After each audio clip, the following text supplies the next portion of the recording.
Welcome to the Autosportradio.com 2021 show. We are coming to you once again from the Grand King Race Shops at 8155 Crawfordsville Road in the fine town of Indianapolis. It's time for the racetrack to open. This coming weekend, will be the Grand Prix, and then next week on Tuesday, the track opens for practice and followed by qualifying. And then, of course, on May 30th, the Indianapolis 500. Today's show is being presented by Honda and Honda HPD, the Indianapolis Motor Speedway, the NTT IndyCar Series, SVRA, McGilvery's Pub and Eatery in Speedway, and VP Insurance. If you have a fan who would like to have some remembrance of the 500 or something memorabilia related to the 500, I recommend the 500shop.com. If he doesn't have it, it doesn't exist. So check it out, the 500shop.com. And the vice president of PR for the SVRA has a book out. It's called The Legend of the First Super Speedway, The Battle for the Soul of American Auto Racing. It is a phenomenal book, and I can't believe that obviously Mark Dill, the author, must have been there. It's really good. I highly recommend it. Get a copy. I'm just about finished with it finally. So check it out. And just came out. Hello, I'm Paul Page. It's race day in Indianapolis. The book is now out.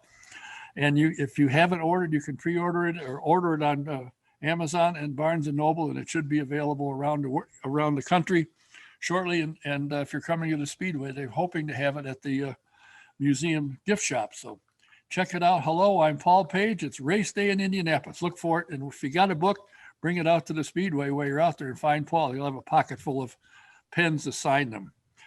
My new hero is the computer guy, the A-plus affordable computer doctor. It's Steve Freeze, and he is the doctor. He's now located, he's got a store. It's at 549 Fleming Street on West Washington, just off of Washington Street. So if you get a chance, you need to help, check it out. Give him a call, tell him your problem. If need be, you can make a house call. Excuse me. His number is 317-846-6125. You know, everybody has to get insurance for their home, their car, or their commercial property. Do what most of us have done and call Mike Pardee at VP Insurance. He can help you. Tell him what you need. You'll find you get better coverage for less money. He's located at 5004 West 16th Street in Speedway. Give him a call. His number is 317-248-0070. If you've ever wondered why guys and gals like driving an IndyCar, take a ride for yourself and see what it's like, and you'll know why. The Indy Racing Experience has a two-seater, and it's phenomenal. Just go to indyracingexperience.com and look for a date that'll work for you. And in the promo box, put DK1, or you can call the shop and talk to Sean. The number is 317-243-7171. That's the Indy Racing Experience two-seater. If you haven't tried it, you've got to. You'll love it. I have been a fan of Trans Am, and believe it or not, it's coming back to life full speed ahead. Tony Perella now owns it, and they're doing extremely well. So you can go to svra.com, look under their schedule, find out where they're running. If they're anywhere in the area you can get to, I highly recommend you go. And they're usually there with the SVRA Sports Car Vintage Racing Association. So you see some really great cars. And while you're at it, subscribe to Speed Tour Magazine. First-class publication, has a lot of great stories and pictures. And if you're going to an event, they'll tell you what restaurants and what sites to see while you're there. So check it out. If you would like a vintage car, or you have one, you need it restored, the Grand King Shops can help you. Give them a call, tell them what you got or what you're looking for. The number is 317-820-3595. My guest today is a young lady that many people in and around Indianapolis know very well. I have had the privilege of knowing her for a number of years. She's on the air here in Indianapolis and Cincinnati. And for those of you that watch the news on Channel 13 in Indianapolis, she'll be on air again. She has got a voice for radio, but a smile and a personality for television. Please, my friend, Laura Steele. Laura, how are you? I am doing great today. It's so good to see you in this weird, still weird era of Zoom, but yet we still get to connect and talk racing. And it's the happy, bright, fabulous month of May. That's right. What got you into broadcasting? You have an obvious voice for it. Did you recognize that, or did somebody recognize that early, or did you aim for this? Well, somebody recognized it. I think a few people before it actually started to kind of come to fruition recognized that I was a bit of a I had the gift of gab. Really? But, right? I was in Chicago studying fashion. It was in the 80s, and I was a huge fan of music, and MTV had just started, and I was pretty obsessed with the music videos and the music that went with the videos. And I loved fashion. So I was at the Academy of Fashion and Design in Chicago after I had graduated Pike High School here and tried out a few other colleges and a few other majors. I decided fashion was what I wanted to do. But really deep down inside, the reason why I wanted to do fashion was because I liked the MTV videos, and that's because I liked music. And one of my dorm mates in Chicago in college, we were driving in my Trans Am. I was one of the few in college that had a car in Chicago when we were driving down to Rush Street, to party, I'm sure, and have a good time safely. And I was always the one that said, oh my gosh, you have to hear this song from Billy Idol, or you have to hear this song from Prince, or have you heard the latest song from the Rolling Stones? And one day my dorm mate said, you are always telling us what songs to listen to. You need to be a DJ. And right at that moment in my car, I realized I got to get a hold of my dad and my mom and tell them no more fashion. I want to be a radio personality. And I found Columbia College in Chicago. They had an amazing radio program. I ended up graduating with a bachelor's degree in communications and a focus in radio, interned at a classic rock station. And the rest is history. I don't really honestly think, Don, I've shut up since. Well, I'm not going to comment on that, or you won't talk to me if I see you at the Speedway. I said it. Yeah, that's true. But I won't agree with you. I'll just let you talk. But you're on locally, 5 days a week?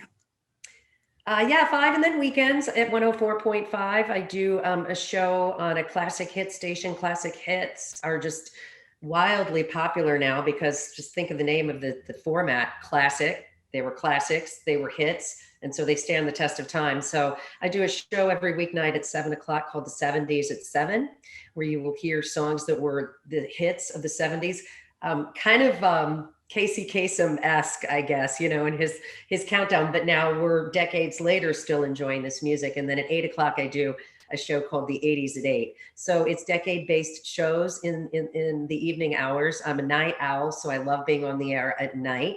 And then I'm on occasionally on the weekends as well. You can find me during the day on the weekends on 104.5 here in Indy. And then I'm on in Cincinnati every day on a classic rock station. So that's really where I got my rock radio career started, was in Cincy at a station called The Fox. It's a pretty legendary station in Cincinnati. Not as legendary as WKRP.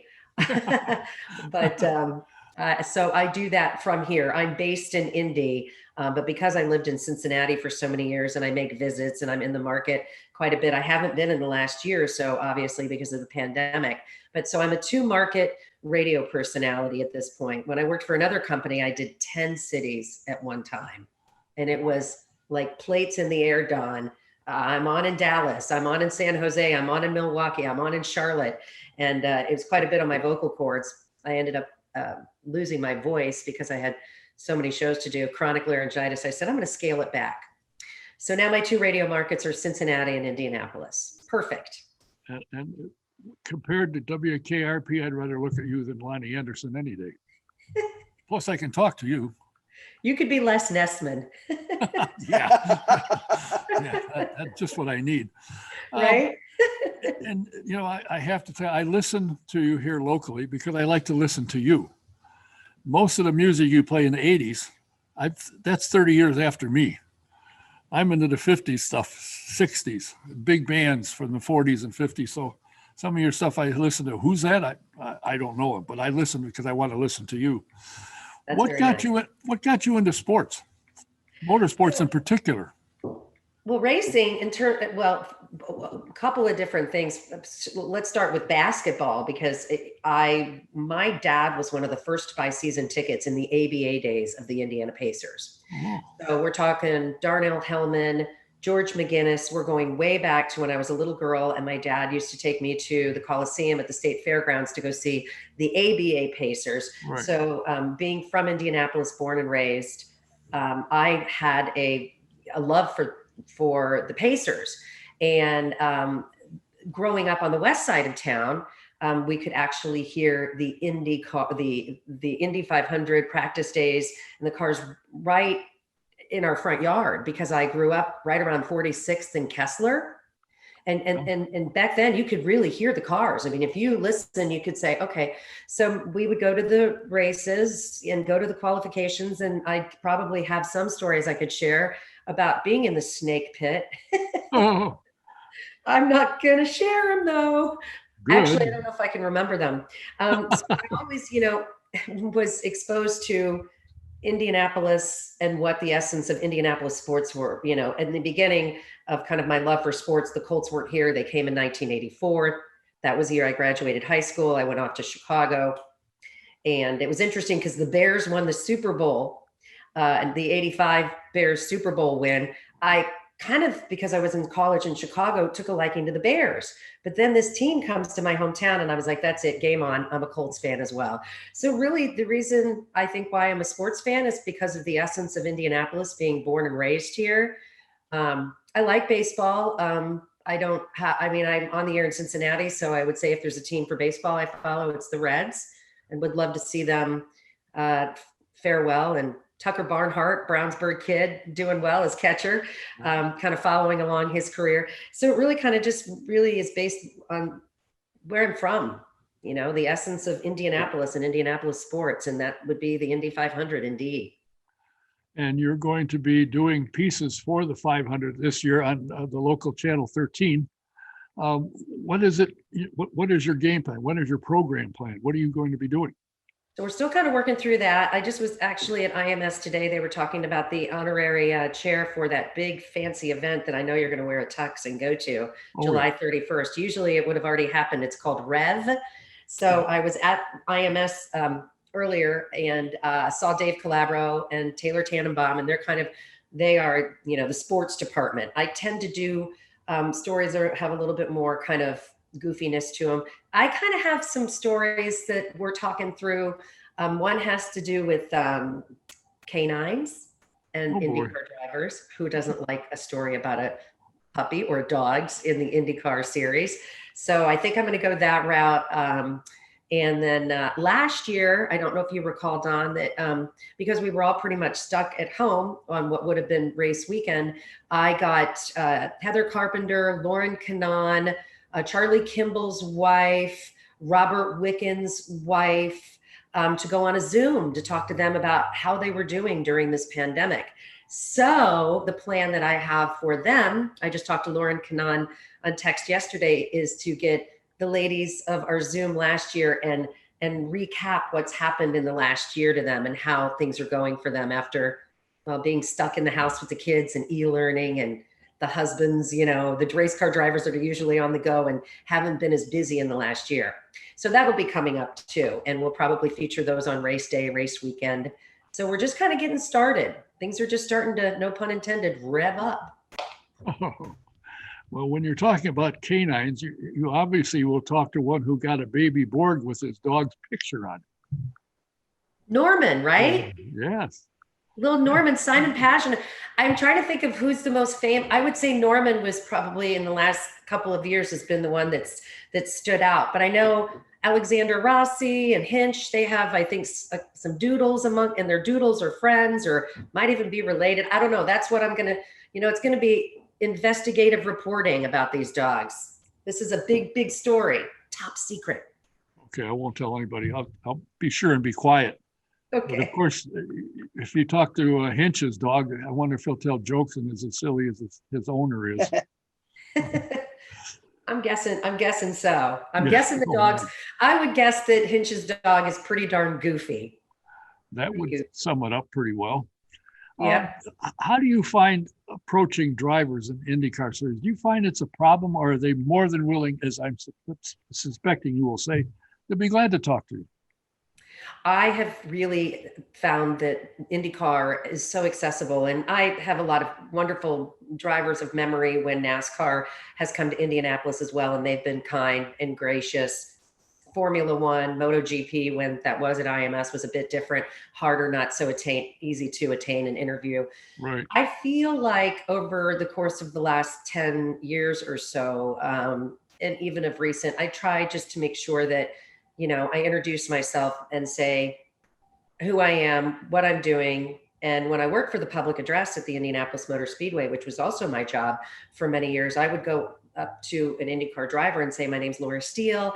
I'm the public address announcer. So what you're going to say, if you would have a few minutes with me, actually is going out to the fans who are here in the stands. And I always loved doing that for those fans who were there and let the drivers know. And now I pretty much do the same thing. And I say, okay, either it's going to be for radio, because I am going to be covering the Indy 500 for all of the radio stations in our radio group this year. So from ZPL to the country station to the alternative rock station and sports station, my reports are going to air every day on the Cumulus radio stations. The company's called Cumulus. So what I would do is just, look, I'm learning just like they learn who the media members are. So if it's someone new who is a rookie, I'll make sure that I say, hey, I've been covering this for many years. It's so nice to meet you. What we discuss is going to go out to your fans or future fans. I love interviewing the newbies because I really like to get the word out, because you never know if that newbie is going to be the one in victory circle, on race day. And I like really finding out what I can about all of them. And all of them have been gracious. I can't say that anybody has really said, no, I can't talk to you. Everybody's been great. And I hope most of them would say, oh, okay, that's Laura Steele. I've seen her on Channel 13, or I've seen her do her thing the last couple of years. I mean, the new guys, you got to give a break to, but I just really I'm a people person, Don. Yeah, I know. You have to be. You talk to me, so you got to be a people person. Oh, I like you. What's not to like? Don't answer that. With your smile and your new hairdo and everything, why are you not more on television? Well, in the last year, interestingly enough, I do have a new position at Channel 13. I just signed on a new contract with them. It is different than sports. It's different than the Indy 500, but it's called 13 Inside Track.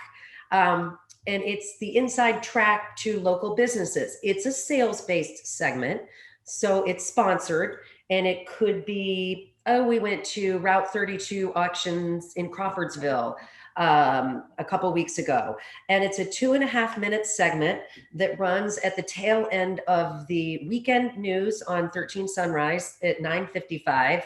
So they'll give the weather, and then it'll clearly show that the news is over, and then I'm on with my client, or the station's client. And we started that about a year ago. In fact, my anniversary is coming up in a couple of days of doing this. And we started out, Don, one day a week. It was like on Wednesdays. They couldn't keep up because the sponsors were like the format of sitting down and talking to, like if it were you, talking to Dawn about casually chatting like we are about their business. So it could go anywhere from, the auction house to Robert's Camera. We did a segment on Robert's Camera. We've been to American Senior Communities. That's been a really important one as we kind of play our way through getting back to normal, or having family members visit their loved ones. A lot of home improvement. It's a really interesting job for me, Don. I'm not talking about Led Zeppelin. I'm not talking about racing, but I'm talking about people who are passionate about what they do and how they make a living. So it's gone from one day a week to 5 days a week. Wow. So 5 days a week now.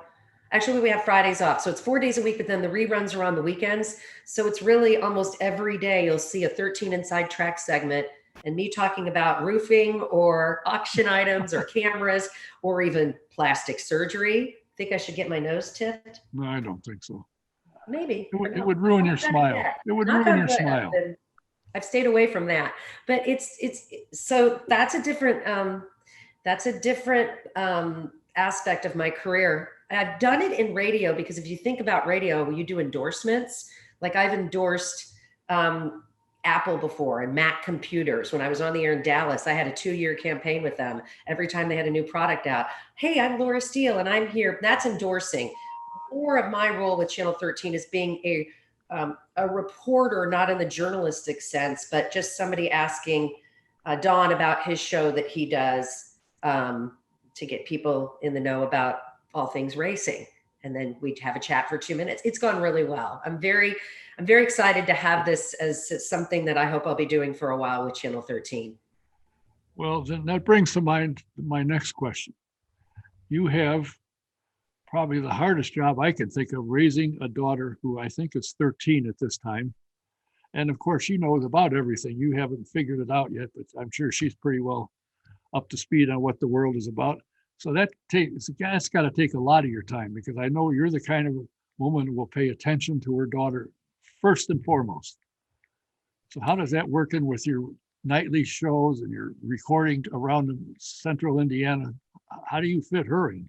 Well, the beauty is my studio is in my basement, so that's nice. I can be down there. She can be upstairs. So today, for example, the school that she's starting at a new school. And so she went to Shadow today, and I had to pick her up at 10:05. I had to be at IMS by 10:30 for this press conference about that Rev event that's coming up, the charity event at the Indianapolis Motor Speedway, which will be in July. And I thought, man, this is going to be tight. You know, I lean on people. My niece is super helpful if I can't pick her up. And then there's also another, other moms out there who are single, and there's a community of moms who help out. And my daughter's really like me. She's a people person. She loves her friends.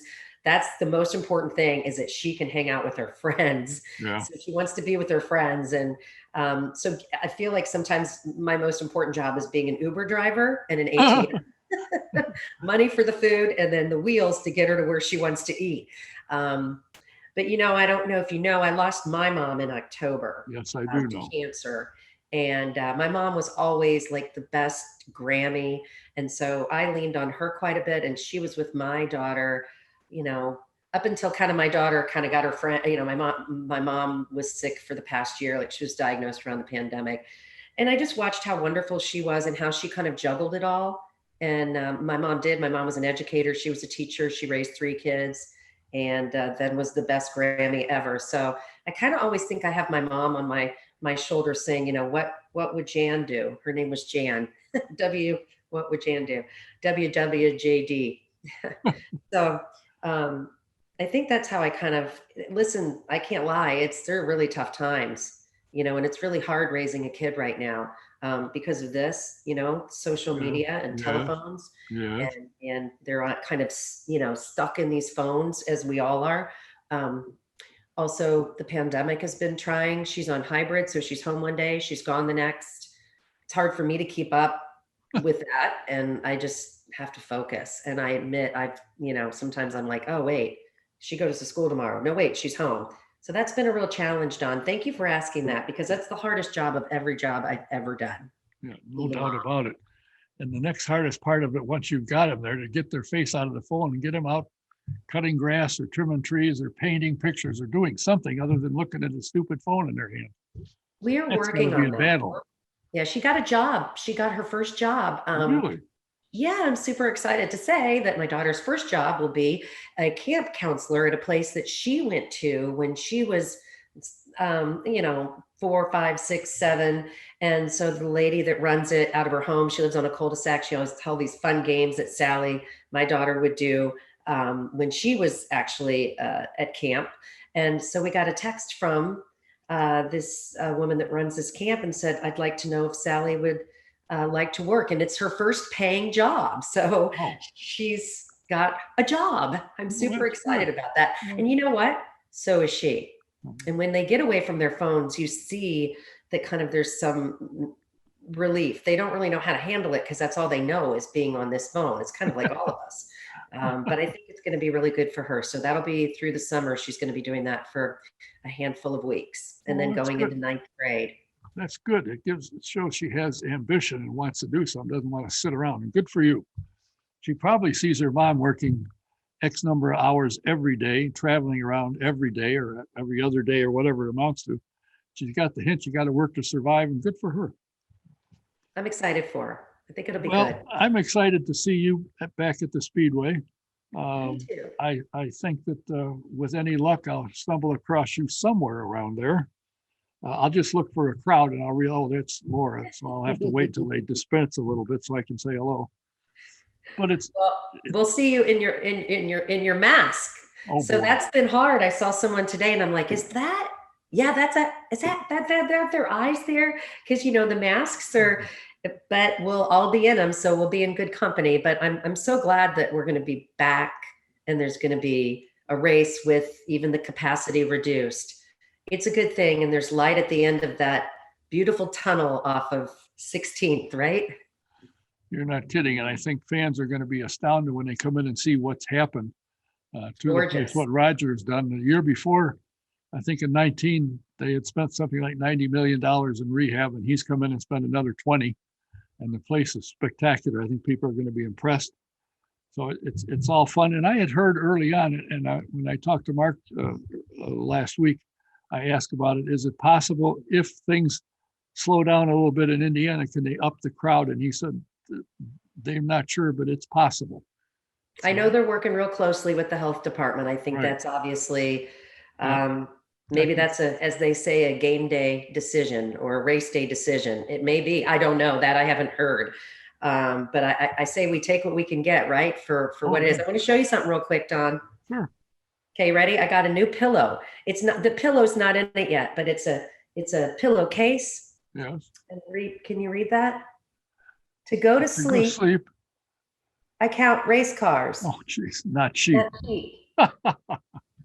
Yeah, to go to sleep, I count race cars. Now, isn't that cute? I'm kind of in the month of May. I'm always looking for something checkered flag. I've got quite a collection of my Fashion Friday stuff that I'll start sporting. Well, I'll tell you what, I think you're a good addition to the Speedway and what they're trying to do in informing people. And without sounding like a chauvinistic slob or whatever, an old guy, it's a pleasure to see your smile on the television screen. And I look forward to seeing it, look forward to seeing you out and about. It's always fun to listen to you when you play some of the music. I have no idea who these people are, but I listen anyway because I want to hear what you have to say. Well, my dad's a Glenn Miller fan, and we had a jukebox growing up, and we had all kinds of different eras of music. So I know a lot of the songs you probably speak of and like. I can't put one on the radio; I might get fired. Although it wouldn't sound bad, but I respect. I mean, even going back to your 40s and your 50s, I appreciate that kind of music as well. And let's face it, it paved the way for what I'm playing now. So right. Tune in. I have to tell you, I was responsible for a smash hit in America. Do you remember a song by the name of, they call it Sukiyaki? Sakamoto Q. You told me this story before. Yeah. So yes, I've heard Sukiyaki. Yeah. Well, I knew the guy, Sakamoto Q. We became friends. And I sent the record to a friend of mine who was a national Blatz rock show here in Chicago. It used to be on the PA system at the Speedway. And I sent it to him and he played it and it took off. It blew up because of you. Oh, it was amazing what happened. And then he came here and he didn't speak that good English and didn't do that well, but he made a lot of money out of the record. And I still play at home every so often. So as you should. I wish I could throw it on my show tonight. Okay, well, you probably get fired, so I don't want that to happen. Don, thank you for having me. It's a pleasure to talk to you. It's always a pleasure to listen to you, and I appreciate when I call you, look and say, "Oh, it's him," but I'll answer anyway. Thanks for your time, and look forward to seeing. Okay, have a great month of May, and I'm going to be looking for you. All right. We'll look forward to seeing your reports on Channel 13 here in Indianapolis. Bye, Don. Bye. Thanks for being here. My guest has been Laura Steele, who, if you're in Indianapolis area, you can hear her on the radio, watch for her on Channel 13 on television with updates from the Speedway. You can watch at the end of the newscast and see what business you might not have heard of and say, oh, maybe I should go there. We have some other guests scheduled upcoming, so stay in tune and I'll try and keep you appraised of who they are. Until the next time, this is Don Kay saying thanks for watching. See you next time. Good night.